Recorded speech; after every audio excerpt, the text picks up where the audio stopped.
Hey, everybody joining. I'm about to play a press conference. It is an update on Carole Baskin. Someone is at the front door.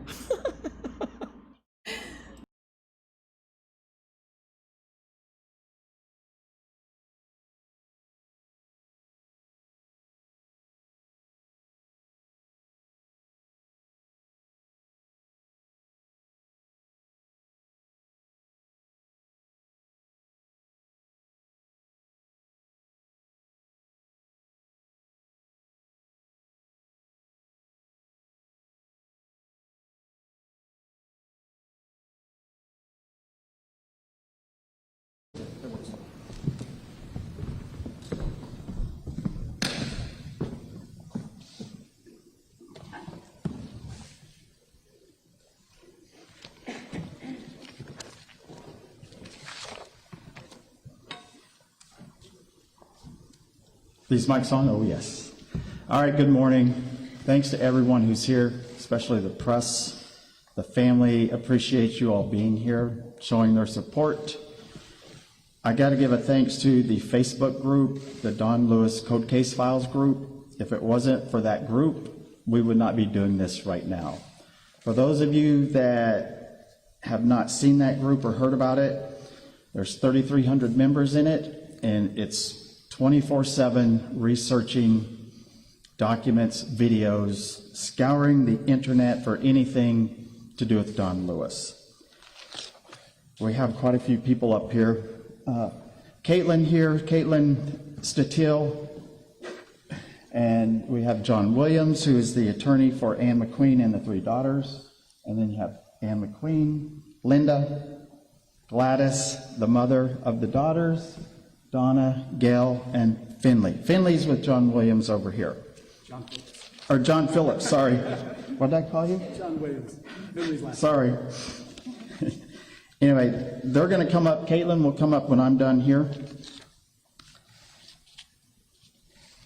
I didn't know Don Lewis before this Tiger King documentary came out. I saw the documentary, and I just could not believe that there was a family out there that had a father that went missing, and when I was looking on the internet for information, I couldn't find any. So I reached out to Nosy Wren, who I've done other cases with for the last 4 years, and we started a group, and from there things just went crazy really fast.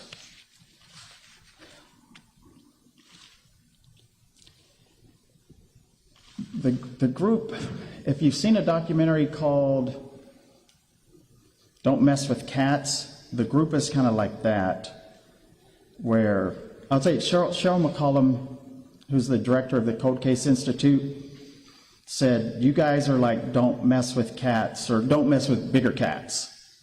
That we just dig and dig and dig and find everything we can. I'll give you an example. The septic tank. There's a theory about the septic tank. In the documentary, Carole stated that the septic tank was put in long before Don went missing. Sheriff Chronister said the septic tank was put in years later.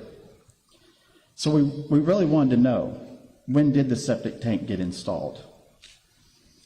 So we started digging. We ended up finding out that the permit for the septic tank was requested on August 4th, 1997.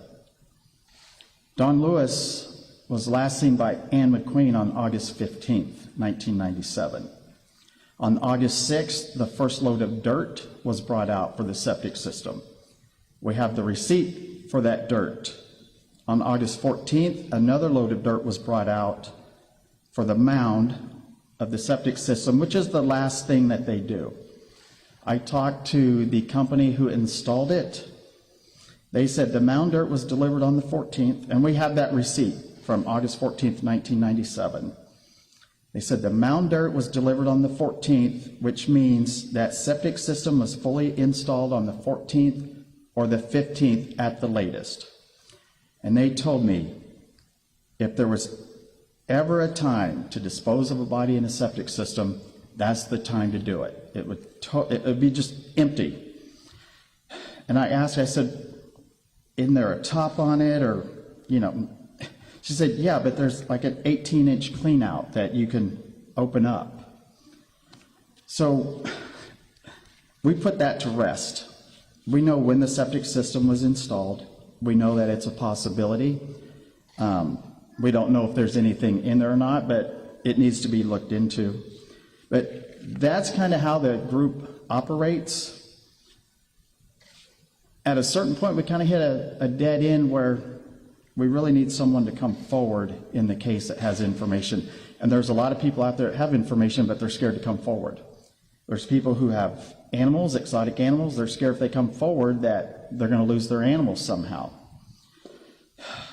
They're worried that if they come forward, that they might get charged with a crime, and they just don't want to do it. They're worried that they will be targeted, they will go broke defending themselves, or there's just a whole list of things.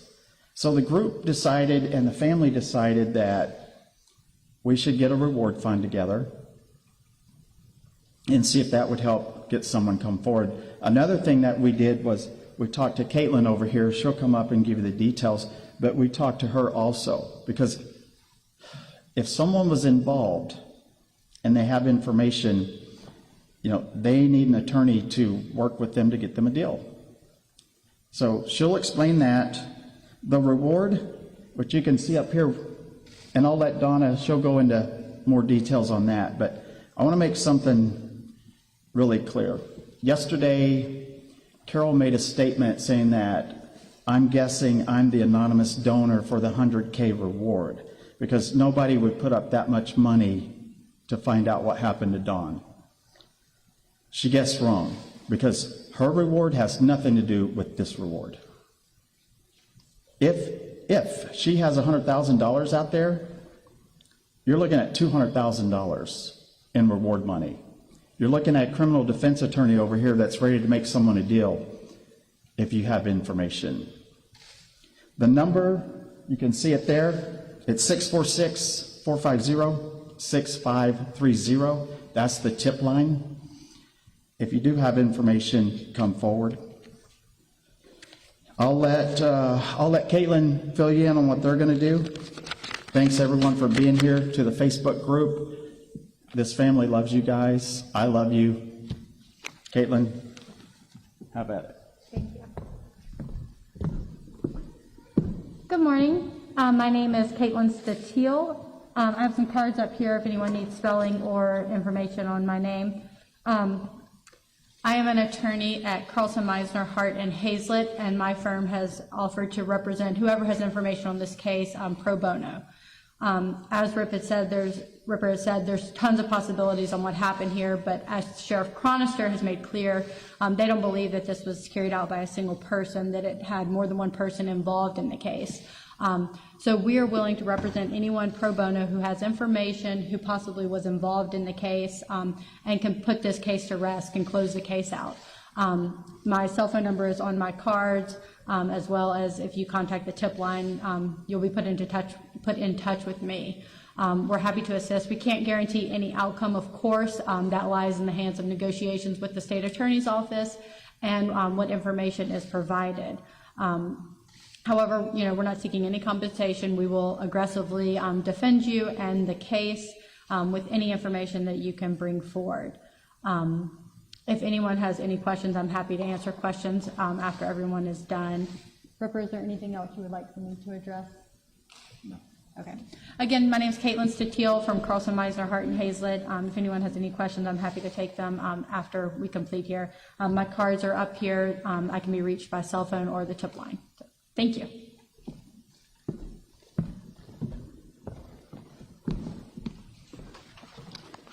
Good morning. I'm Donna Pettis. I'm Dawn's oldest daughter.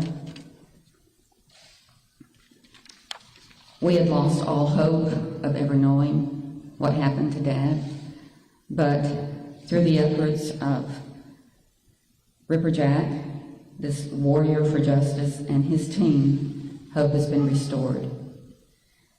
We owe them a great deal of gratitude. I'd like to welcome aboard John Phillips and his law firm, After weeks of interviewing attorneys, we finally found someone that we believe can handle this case. And we're looking forward to working with them. As you see behind me, the billboards, we worked for weeks raising the money. And then at the end, an anonymous donor came forward guaranteeing the $100,000. And for that, whomever that person is, we are so grateful. We're hoping that with these funds, someone will have the courage to come forth and provide the information necessary to solve this case. Thank you.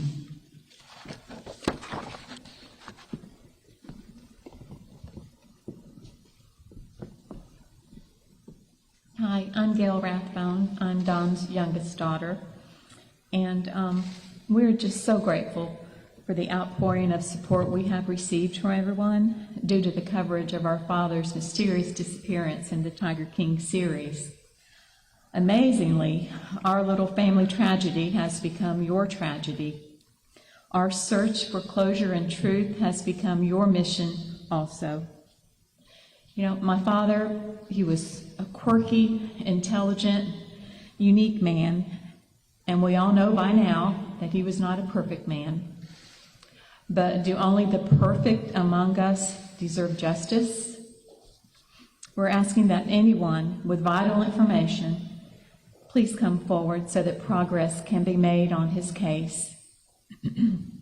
Years ago, when my sister Donna called me to tell me the devastating news, I was shocked. I still, to this day, miss my dad. I love my dad.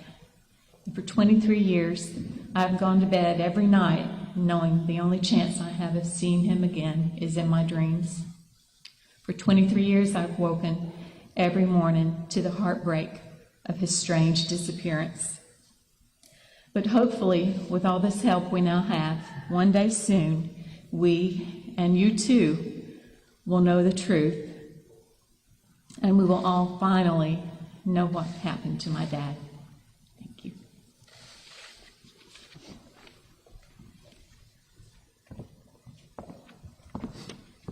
Good morning. My name is John Phillips, and I have the honor to represent this family. Finley Williams is with my office, criminal defense, board-certified criminal defense lawyer.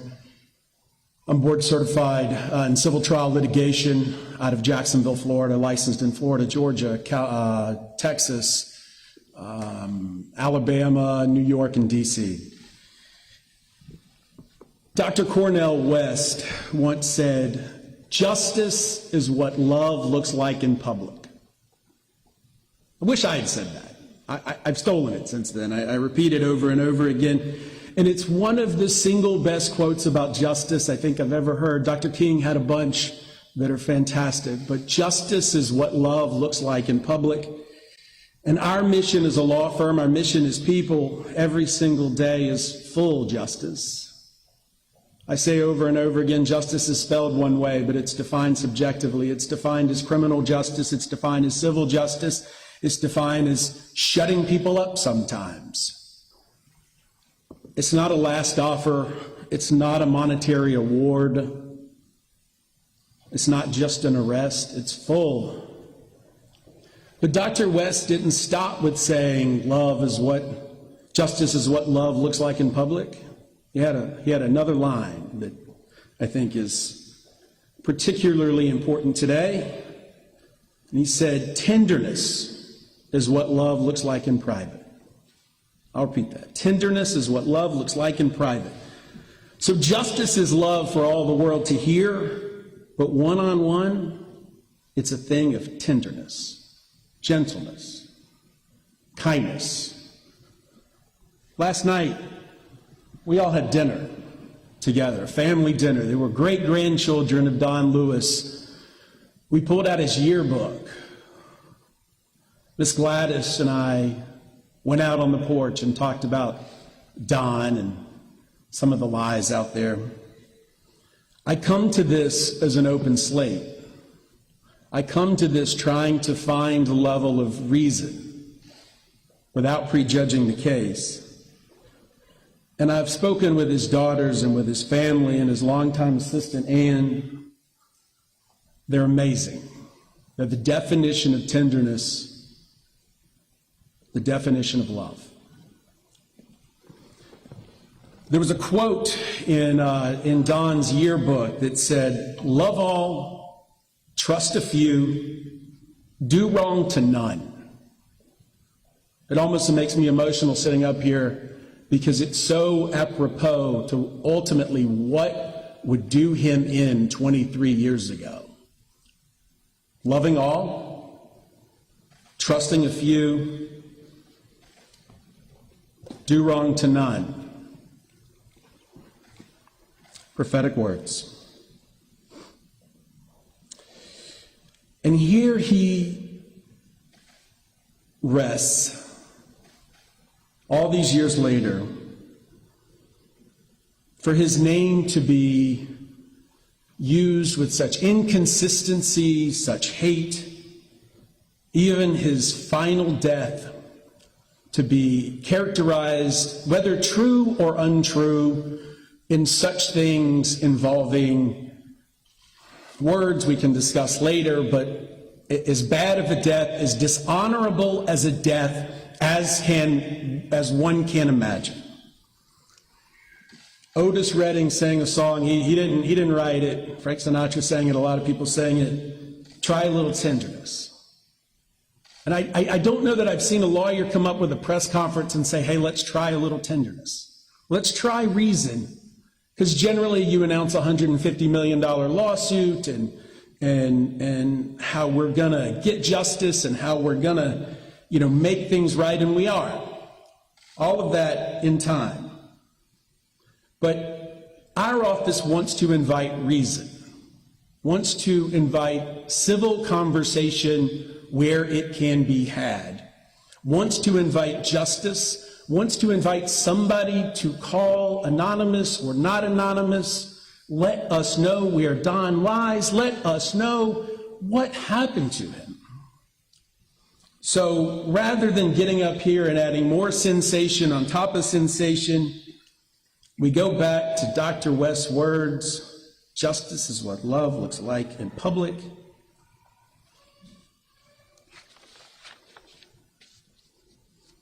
Resolving this case is in everyone's best interest. It's in Carole Baskin's best interest. If she cares about Don West, and I want to believe you can't be married to somebody without caring about him. I've seen that happen.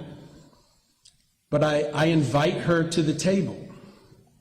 I invite her to talk and let us know what really happened. More than invite her, we're going to serve her with a lawsuit. Now, it's not a lawsuit for damages, it's a lawsuit for equity. Equity means fairness. It also allows subpoenas and depositions, requests for production, interrogatories, things that a court can decide what happened and what lawsuits or lawsuit and who should be sued should come. It's called a pure bill of discovery. We have copies, spot on Friday. And we'll take questions about it after. But what we want to see most of all right now is to stop the lack of civility, stop calling this wonderful family names, stop reading things you wrote 20 plus years ago into a record, which we're going to use against you, by the way. Stop defaming people. Let's just figure it out. Let's get together and figure it out. And on a personal note,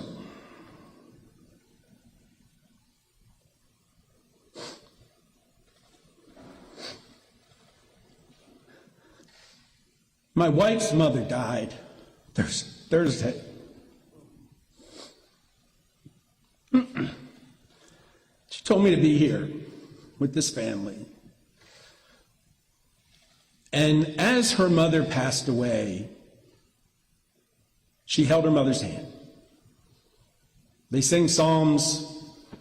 They shared videos of grandchildren. Cheryl Warburton died with dignity. She died with family around.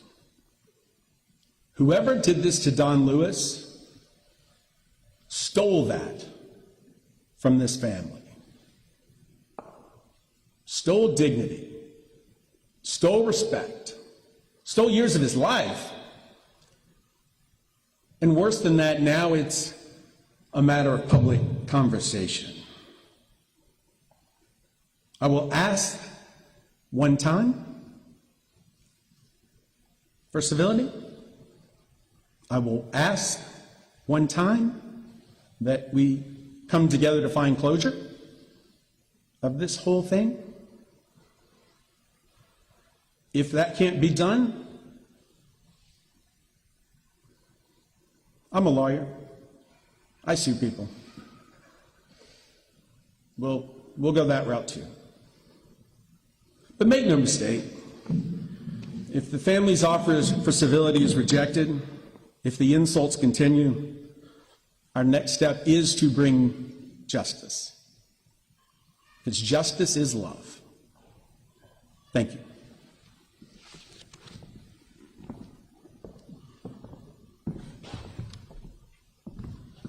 If anyone has questions, the family is not going to be taking any questions, but myself, I'm Jack. Some of you know me as Ripper. I'll take questions. John will take questions, and Caitlin will take questions. And you want to do them down here or stay up here? How do you want to do it? Let's do it then. All right, so if anyone has questions, feel free to ask and direct who you're with and who you want to ask the question to, please. John, I have a question for you, because a lot has been made about the will and the signature on the will. Right. Tell me about that. What have you looked into? Are you getting a handwriting analysis? Certainly. So you'll see in our pure bill of discovery, there are 3 parties currently. One is Carole Baskin, who has information about all of this. One is a lady named Susan Arnoff Bradshaw. She was the witness on one of those wills who since recanted. We need to, again, I come at this with 30 gigabytes of information thanks to the Facebook group, with people submitting tips every day. I got off of HLN on gosh, that was yesterday, and the tip line immediately started ringing. But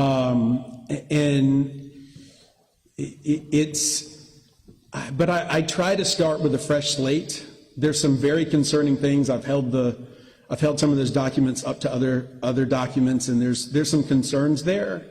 But we hope between Ms. Baskin and Susan that we can get answers to that issue. So, and I forgot to identify myself. I'm Jeff Patterson from Channel 8. I'm probably one of the 2 or 3 people in the room, other than the family, who met Todd. Right. What can you do that Hillsborough County Sheriff's Office can't do? So there's the criminal justice system and the civil justice system. The criminal has a different standard. They've got to make a determination whether to make an arrest based upon probable cause. That involves prosecutors. That involves some level of fluidity within a sheriff's office. That does not appear to be the case, which is why we filed a lawsuit to let a judge make determinations about what reasonable discovery is. Once depositions are moving forward, I think that can help a sheriff's office, a prosecutor's office, a judge determine things. So they worry about speedy trial laws and all of that. Once they file charges, they've got to bring them. COVID changes things. But because of COVID, we felt the pure bill of discovery was a way to go to get discovery, to figure out whether there's a crime here, whether there's multiple crimes here, whether it's torts, whether it's, it's a whole law school exam of trying to figure out what happened now 23 years later. So are you satisfied, is the family satisfied, that the Hillsborough County Sheriff's Office has done enough over the years, or is doing enough now in regards to this case? I'm pretty sure the family's already on record saying they're not satisfied. I just started. 23 years is a long time. There's a lot of questions that I think should have been asked by now. They can do some things. And so, you know, I can't correct the past. I can deal with the present and the future, and my dissatisfaction is almost irrelevant at this point. So there's the investigation here and perhaps an investigation in Costa Rica. Right. Are you looking there as well?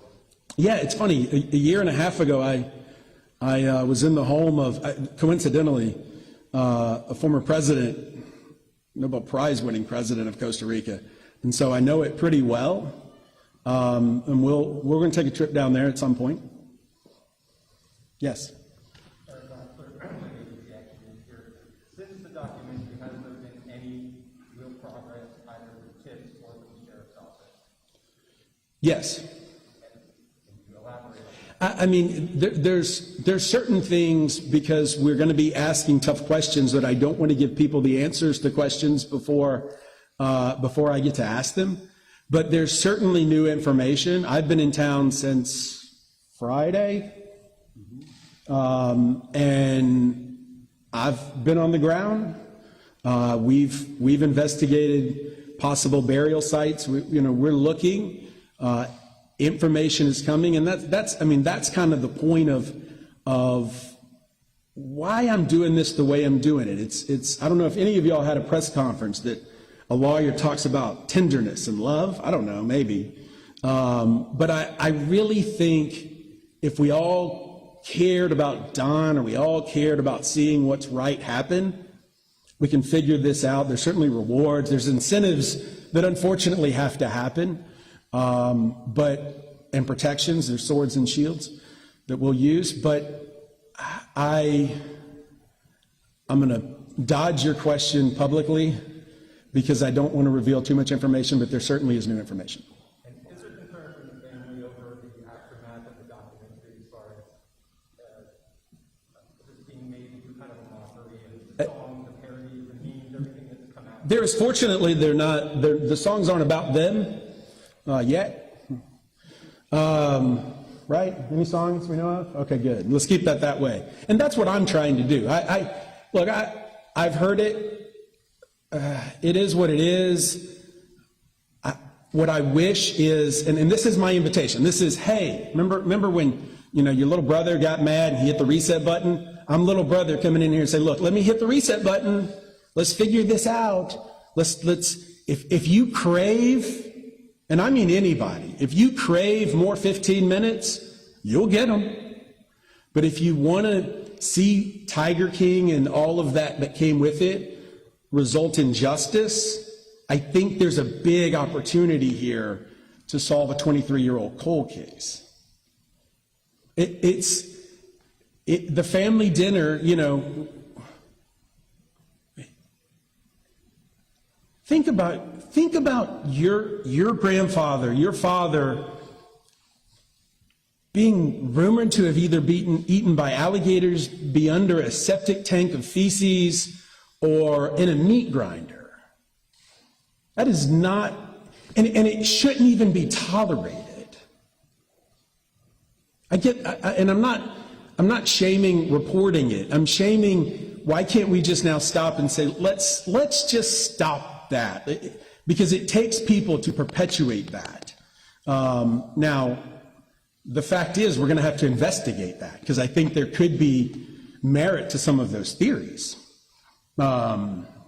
Spoke to somebody the other day that indicated there might be merit to one or more of those theories. But again, and somebody that has something to hide may not want to go sit at a table and communicate. And that's what we'll determine first. And I reached out to Carol this morning. She calls this press conference a publicity stunt. Is that disappointing to hear her say that? There's nothing Ms. Baskin can say that's going to disappoint me. I've got to go to a funeral tomorrow. But this is real. And she can do what she wants. I invite her to pick up the phone. 1-800-LITIGATE. You'll have me on the phone within 30 minutes, except for probably tomorrow.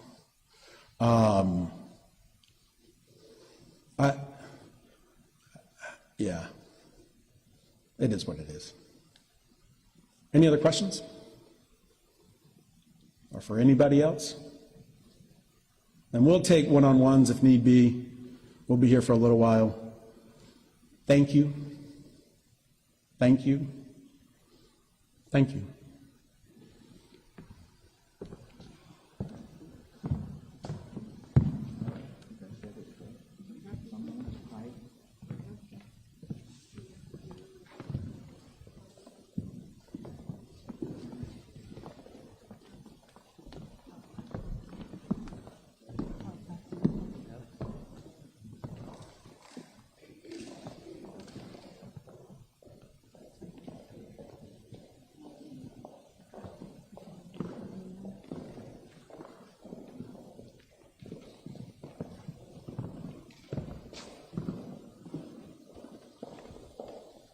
Wow, it looks like the lawyers are going after Miss Baskin hardcore.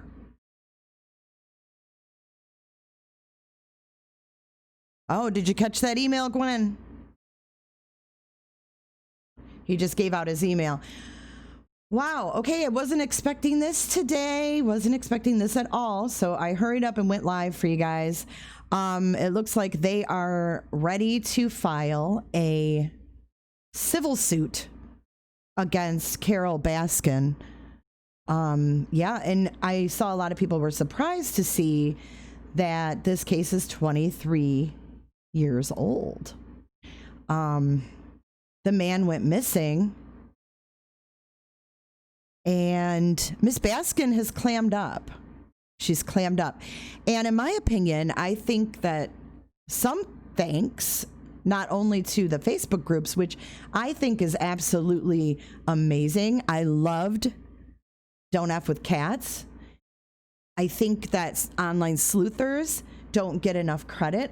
I think that you guys work your asses off in your groups and, you know, on your channels and in whatever, wherever you are sharing this information. You know, it's helping investigators. How crazy is that? The Hillsborough County Sheriff is using a Facebook group to solve a crime. And ironically, this is right in my back door, in my backyard.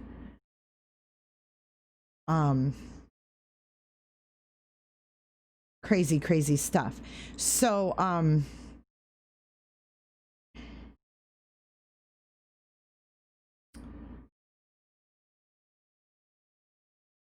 hang on one second. I'm reading something here.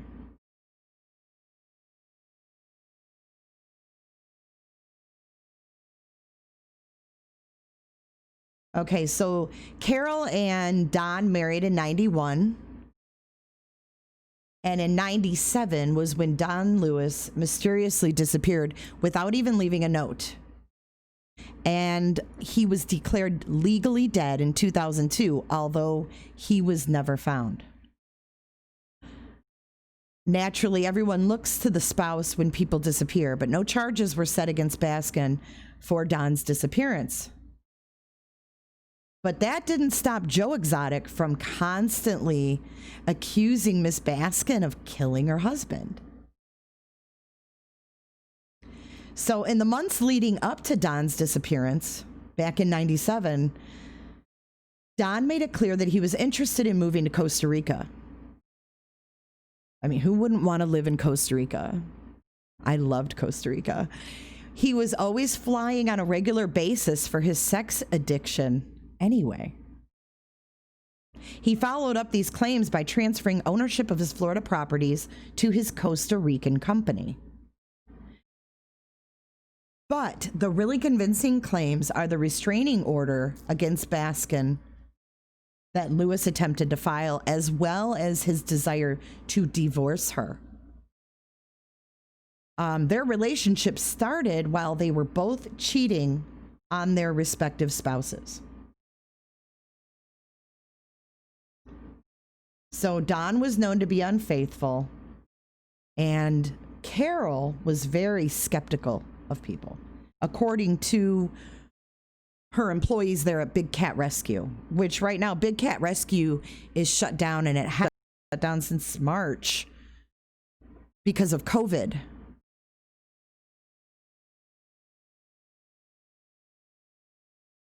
So at that point, the Hillsborough County Sheriff's Office, they took this publicity from the Tiger King documentary and used it to reinvigorate the case of Lewis's disappearance.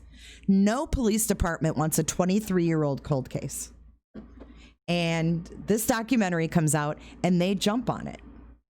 The case was never officially closed, even though he was declared dead. So it was easy for the department to hop right back into the investigation. So now the web's top Twitter detectives, Facebook detectives, so on and so forth, are trying to solve Don Lewis's disappearance to help the Hillsborough County Police. The police at first denied that Lewis was killed and felt that he was either running away with no word or that he was kidnapped. But the internet detectives are willing to prove the opposite to the Hillsborough County Sheriff's Office. And I think it's important to note that Mr. Don left behind $5 million in assets. $5 million. And you have his family who's wondering what happened to him for 23 years. Now, Don Lewis was not the most innocent man in the world either.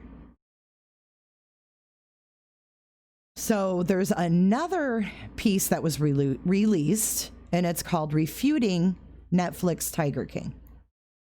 And this one paints Don Lewis as an abusive husband who should not get any pity.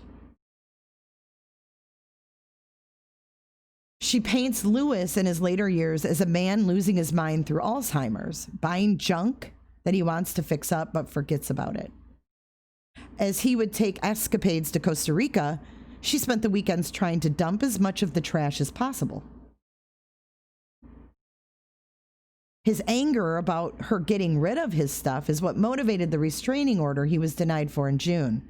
Don left that with his assistant that was fired for embezzling money from Big Cat Rescue, who didn't bring it up until 3 weeks after Lewis disappeared. Lewis's ex-wife and children,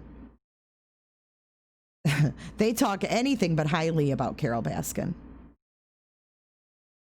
However, Lewis was cheating for years on Gladys Lewis, his first wife, before Baskin came in the picture.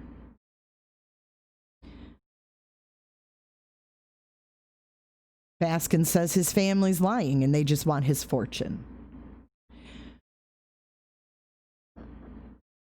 So when Lewis and Gladys Lewis got divorced in '89, Lewis let her and her children handpick the properties, as well as give cars, cash, jewelry, and coins in the divorce proceedings.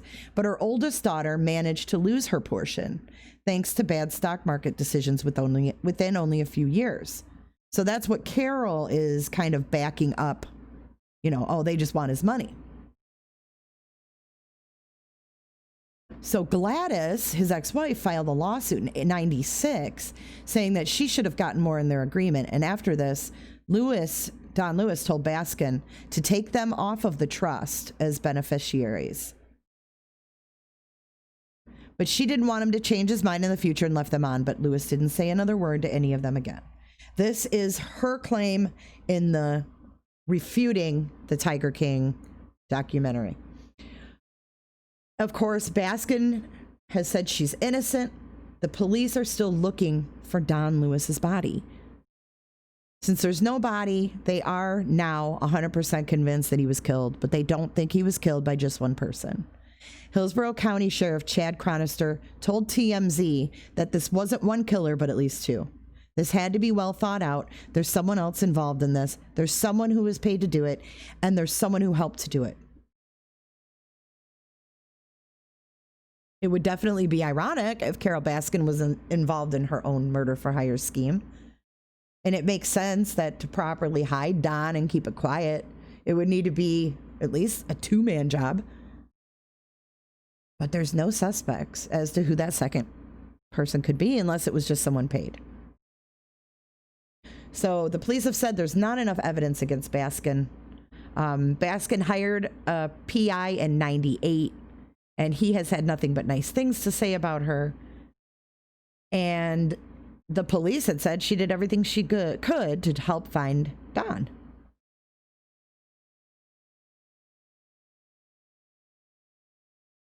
So whether Baskin killed her husband or if it was someone else, these lawyers are pleading for the guilty party to confess or someone to come forward with information. Now, if Don's living it up in Costa Rica, drinking some margaritas and doing whatever he does, I think that by now he would have surfaced.